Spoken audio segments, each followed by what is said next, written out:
La société civile Forces Vives de l'Ituri alerte sur la reprise des violences et invite la population à ne pas céder à la manipulation des groupes armés. Vous allez suivre l'ingénieur Dieudonné Lossa dans ce journal.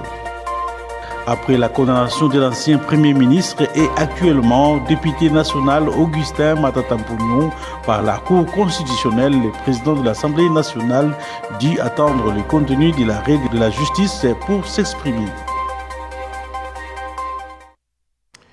Bienvenue, mesdames et messieurs, dans cette grande édition du journal. Je l'avais annoncé dans le titre. La société civile Forces Vives de l'Ituri alerte sur la reprise des violences dans cette province et invite la population à ne pas céder à la manipulation des groupes armés. Suivez l'ingénieur Dieudonné Lossa, président de cette société civile. Le bureau de coordination de la société civile Forces Vives de l'Ituri, réuni pour évaluer la situation sécuritaire ce lundi, 19 mai 2025, note que la violence refait surface après presque 2 mois d'accalmie observée depuis mars 2025 dans toute la province.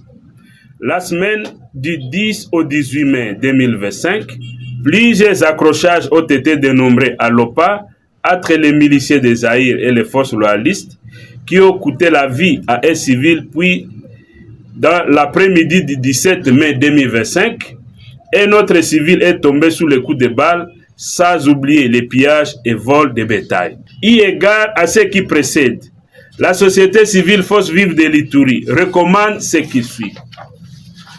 À son Excellence, Monsieur le gouverneur militaire, le lieutenant-général Johnny Luboya Kachama, d'éviter tous les militaires à mettre en application l'approche civilo-militaire afin de les rapprocher davantage de la population, de traquer sans distinction aucune tous les groupes armés réfractaires au processus de paix en Ituri, détruire les commandements militaires en Ituri afin de faire un distinguo entre leurs cibles qui sont les groupes armés et les civils. Aux miliciens Zaïre, de conjuguer les efforts pour que l'arme perdue soit retrouvée le plus vite que possible et la remettre à qui de droit pour servir la nation congolaise tout entière. D'éviter de s'attaquer aux forces de l'ordre en attendant la matérialisation du processus du PDDRCS.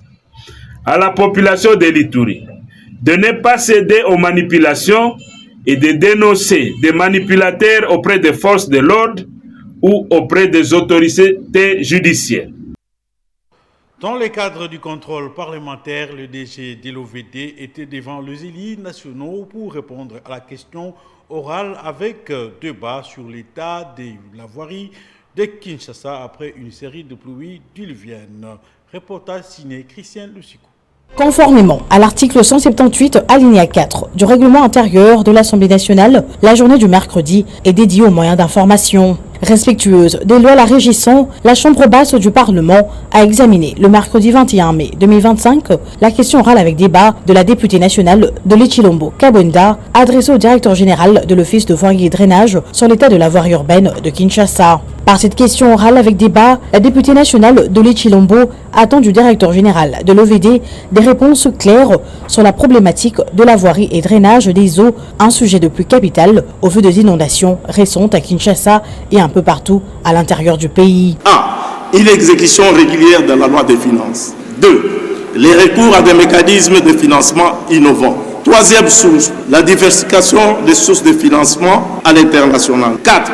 La création d'un fonds d'investissement routier. Ces questions d'une abondance remarquable témoignent du caractère important de voirie pour la population. Entre les appels à la démission et à la transformation de la question orale avec débat en une interpellation, l'intervention tardive de l'OVD dans la réhabilitation de voiries, le détournement des financements pour la réhabilitation des routes, la durée des vies relativement courte des routes réhabilitées, le plan directeur pour la réhabilitation des routes, la politique anti-érosive, le drainage de caniveaux, autant de préoccupations des élus du peuple sur cette problématique importante. Monsieur le directeur général, savez-vous qu'à Massina, lorsqu'il pleut, les avenues deviennent des rivières? la ville de Kinshasa. Est-ce que monsieur le directeur général est-il prêt que je le prenne maintenant, main dans la main, que nous allions sur l'avenue Kabambare et que nous prenions une photo et que je dise à la population, voici le directeur général de l'OVD. J'étais en train de pleurer quand j'ai écouté. Quelle est votre réaction par rapport à l'état actuel de la route Mokali qui se coupe au niveau du tronçon allant de la rue Ifili? Après la condamnation de l'ancien Premier ministre et actuellement député national Augustin Matata Mponyo par la Cour constitutionnelle, le président de l'Assemblée nationale dut attendre les contenus de l'arrêt de la justice pour s'exprimer. Suivez. Je vais inviter tout le monde d'abord au calme. Je n'ai pas le contenu de cet arrêt et donc nous n'allons pas le commenter ici. Nous resterons dans le cadre de nos attributions en tant qu'Assemblée nationale. Croyez-moi que tout le monde s'exprimera pour faire respecter la Constitution. Condamnation de Matata Mponyo, plutôt, je disais, Maître Moïse Mpika salit la décision de la Cour constitutionnelle et s'impatiente sur la suite réservée à la procédure pour obtenir la levée des immunités du sénateur à vie Joseph Kabila. Il est au micro de 1040 MP. Nous devons d'abord savoir que la Cour constitutionnelle est compétente pour se saisir, pour juger l'ancien président Joseph Kabila. Conformément aux articles 99, alinéa 5 de la Constitution et aussi de l'article 163.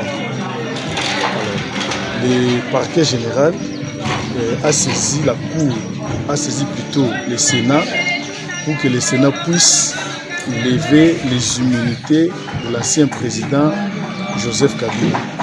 Comme nous le savons, le Sénat a mis en place une commission qui est en train de travailler. D'ailleurs, le président honoré Joseph Kabila a été invité à cet effet devant la commission mise en place par le Sénat pour attendre, auditionner le président honoré Joseph Kabila et puis peut-être envoyer la suite au parquet général près la Cour de cassation, plutôt au parquet général près la Cour constitutionnelle. Donc, en ce qui concerne la compétence de la Cour constitutionnelle pour juger un ancien chef de l'État, j'ai dit que cette Cour est compétente sur pied des articles 99 alinéa 5 aussi de l'article 163 de notre Constitution du 18 février 2006. Mais parce que déjà Matata Mponyo a été jugé et condamné, la Cour constitutionnelle lui a condamné pour le cas de Matata Mponyo, lui a condamné à 10 ans de travaux forcés. Aussi, après qu'il va pouvoir purger la peine de 10 ans de travaux forcés, il sera pendant 5 ans inéligible. Aussi, la peine va lui priver des droits du vote. Une bonne chose, c'est que la démocratie ou encore l'état de droit est en train de se faire manifester du fait qu'au Congo, ici, un ancien Premier ministre, jamais. Une brève dans ce journal. En ce moment, le Sénat est en train d'examiner les réquisitoires du parquet général près la cour militaire en ce qui concerne la levée des immunités au nom du sénateur à vie Joseph Kabila Kabange, disais-je. La première ministre Judith Suminwa a reçu le président de l'intersyndicale de l'ONATRA. De grands dossiers étaient à l'ordre du jour, à savoir les arriérés des salaires et la relance des activités de cette entreprise publique transformée en société commerciale. Je vous laisse suivre Arma Ossacé à l'issue de cette audience. D'abord, premièrement, nous rendons vibrant hommage à son Excellence, Monsieur le Président de la République. Aussi, je remercie sincèrement Madame la Première ministre parce qu'elle vient de me recevoir plus de 2 heures du temps pour discuter par rapport à tout ce qui se passe à l'ONATRA. Vous savez que les travailleurs et les actifs et les retraités croupissent dans la misère la plus noire, 5 mois de paiement et la situation chaotique aussi présentait plein de directeurs à son Excellence Madame la Première ministre pour la relance de l'ONATRA. Nous avons un programme directeur des sites pour la ville de Kinshasa, aussi bien les taxis fluviaux. Concernant le volet social, les arriérés des salaires, les salaires dans les mois et toutes les dispositions sont prises. Et là, je me réserve de donner le détail parce que nous attendons la lettre de l'autorité. Et donc, la Première ministre a pris en compte notre cahier des charges et puis elle va répondre favorablement. Donc, tout est bien passé. C'est aussi l'occasion pour moi de rassurer tout le travail de l'ONATRA que je viens d'être reçu par la Première ministre pour notre dossier de social, les arriérés et les dispositions sont prises. Un nouveau bâtiment abritant le ministère de la Justice vient de sortir des terres dans la ville de Kalemi, au Tanganyika. Le ministre d'État en charge de la Justice et garde des Sceaux l'a inauguré en présence des autorités provinciales ainsi que l'ambassadeur de la Suède en RDC. Suivez Constant Moutamba au micro de Clarisse Chibanda. C'est un honneur pour moi de me tenir par devers vous ce jour pour inaugurer ces bâtiments prestigieux du Palais de Justice de la province de Tanganyika. Ce palais qui est financé par le Royaume de Suède, mais dont les travaux ont été suivis plutôt par le PNUD, mais réalisés par un entrepreneur congolais. C'est impressionnant de voir la qualité du bâtiment, mais également le coût que cela a représenté pour sa construction. De l'accompagnement sans faille du gouvernement congolais pour la suite de projets de construction des infrastructures, mais également d'appui à la réforme de notre système judiciaire. Je vais également vous demander de ne pas vous arrêter là. C'est de poursuivre l'implémentation du même type de projet partout ailleurs sur l'ensemble du pays. Déjà, j'ai reçu les instructions du magistrat suprême pour implémenter le même type de construction dans 3 provinces. Et c'est sur financement du gouvernement. La ministre des Affaires sociales, Action humanitaire et solidarité nationale, Nathalie Aziza Mounana, est en séjour dans la province du Tanganyika. Question de se faire une idée sur le dégât causé par les pluies diluviennes qui se sont abattues ces derniers jours. Explication avec Naomi Katakou. En déplacement à Kalemi, Nathalie Aziza Mounana se rendue mercredi 21 mai sur le site sinistré afin d'évaluer l'ampleur des dégâts et le besoin urgent de populations affectées. La première étape de sa visite l'a amenée à Kishanka, Kamera, dans la commune de Lukuga, fortement impactée par la montée des eaux de la rivière Lubuya.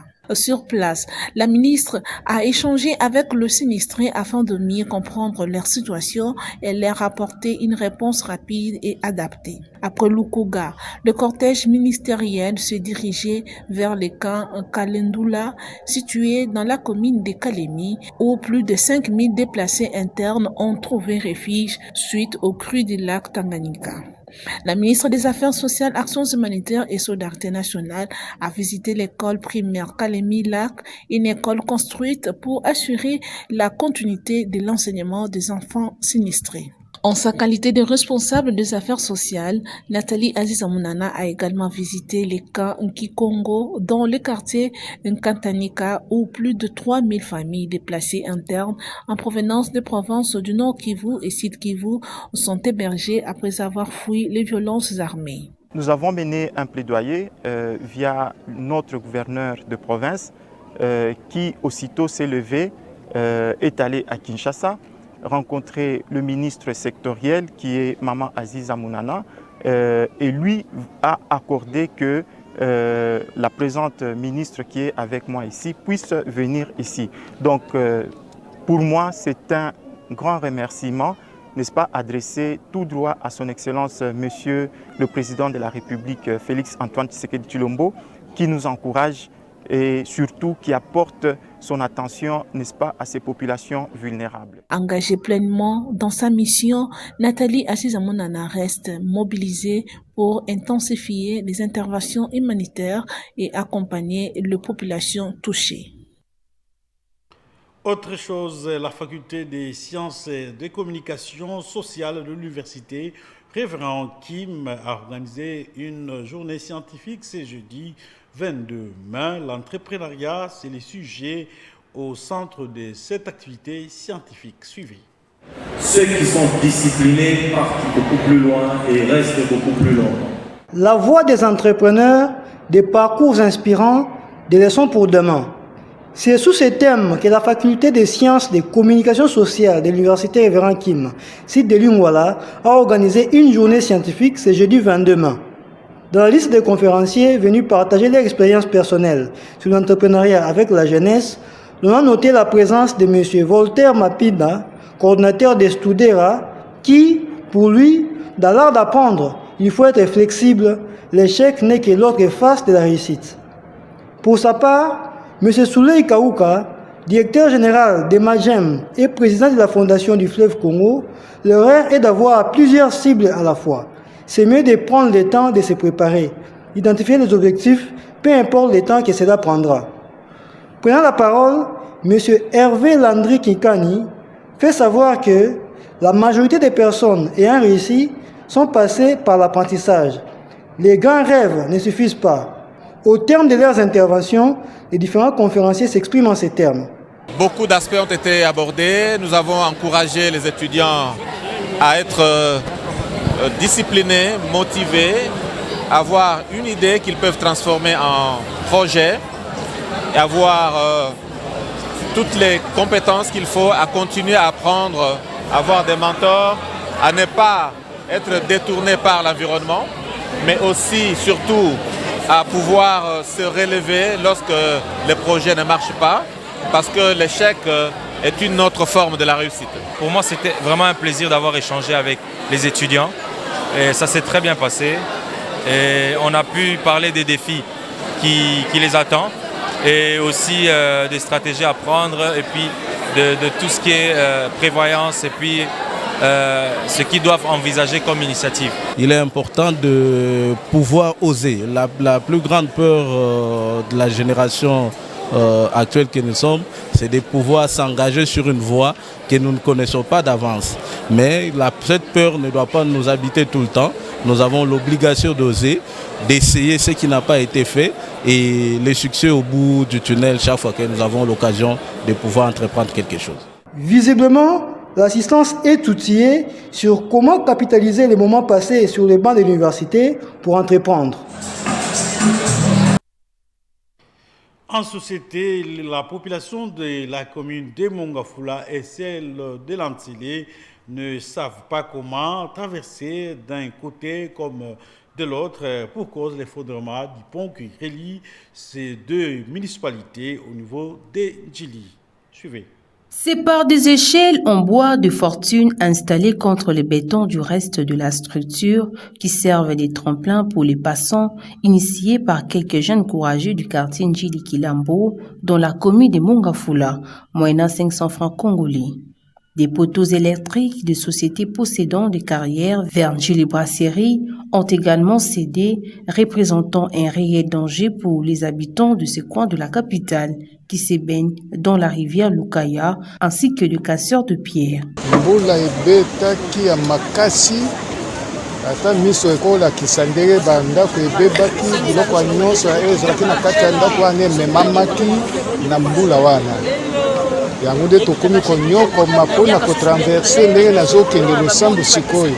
Il faut moi quelque chose mpona bandeko na biso oyo bazosala banzete na bango. il faut kosunga bango puisque soki bango te na banzete na bango wana eloko moko ekozala malonga te. Interrogé le chef du quartier, ces derniers affirment qu'un plaidoyer a été fait concernant la situation et une passerelle s'est construite en faveur de la population qui sera gratuite. C'est un pont qui date de l'époque coloniale. Malheureusement, il a été fondé par les eaux de pluie. On ne peut que demander à l'État congolais de prendre soin de cette population qui n'arrive plus à traverser facilement.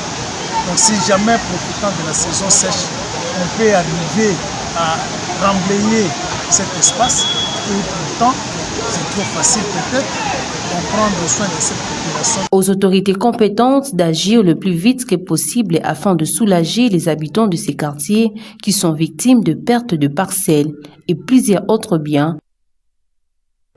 Mesdames et messieurs, nous sommes presque à la fin de cette grande édition, mais avant de nous quitter, les rappels des titres. La société civile Forces Vives de l'Ituri alerte sur la reprise des violences et invite la population à ne pas céder à la manipulation des groupes armés. Vous allez suivre l'ingénieur Dieudonné Lossa dans ce journal. Après la condamnation de l'ancien Premier ministre et actuellement député national Augustin Matata Mponyo par la Cour constitutionnelle, le président de l'Assemblée nationale dit attendre le contenu de l'arrêt de la justice pour s'exprimer. Mesdames et messieurs, nous sommes presque à la fin de cette grande édition du journal. Merci de l'avoir suivi.